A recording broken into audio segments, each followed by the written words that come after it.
સુરતના લાજપોર મધ્યસ્થ જેલમાં હત્યાના આરોપીનો મેડિકલ ઓફિસર પર જીવલેણ હુમલો કરતા ચકચાર મચી હતી।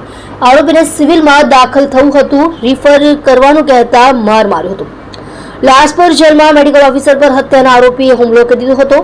આરોપીને સારવાર માટે સિવિલમાં દાખલ થવું હતું, જોકે મેડિકલ ઓફિસરે જરૂર જણાશે તો જ રિફર કરવાનું કહેતા ઉશ્કેરાયેલા આરોપીએ હુમલો કરી દીધો હતો। ઓફિસરને સારવાર માટે સિવિલ ખસેડાયા હતા। નવી સિવિલમાં મેડિકલ ઓફિસર તરીકે ફરજ બજાવતા ડોક્ટર ઉમેશ ચૌધરી હાલ લાજપોર જેલમાં આરોપીઓની સારવારની ફરજ બજાવી રહ્યા છે।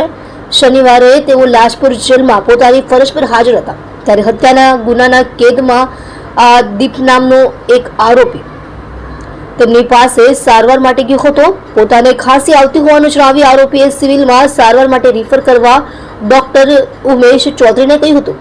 જોકે ડોક્ટર ચૌધરી અહીં જેલમાં પહેલા સારવાર અપાશે અને પછી જો જરૂર જણાશે તો જ સિવિલમાં રિફર કરાશે તેવું કહ્યું હતું, જેથી આરોપી દીપે સિવિલમાં રિફરની જીદ પકડી હતી।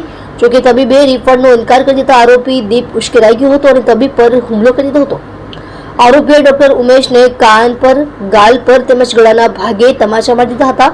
તેમને કાનમાં ઈજા થતા સારવાર માટે એમ્બ્યુલન્સમાં સિવિલ લવાયા હતા। બનાવને પગલે પોલીસ કાફલો સિવિલ હોસ્પિટલ દોડી આવ્યો હતો।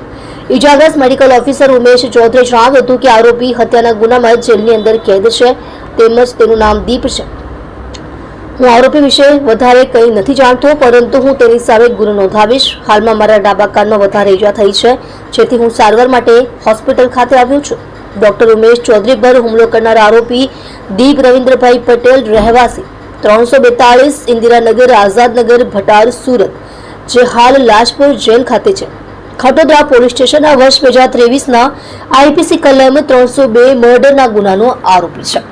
સત્ય માટે હંમેશા સત્યની સાથે જોડાઈ રહો। આર સુરત ન્યૂઝ ચેનલની સાથે।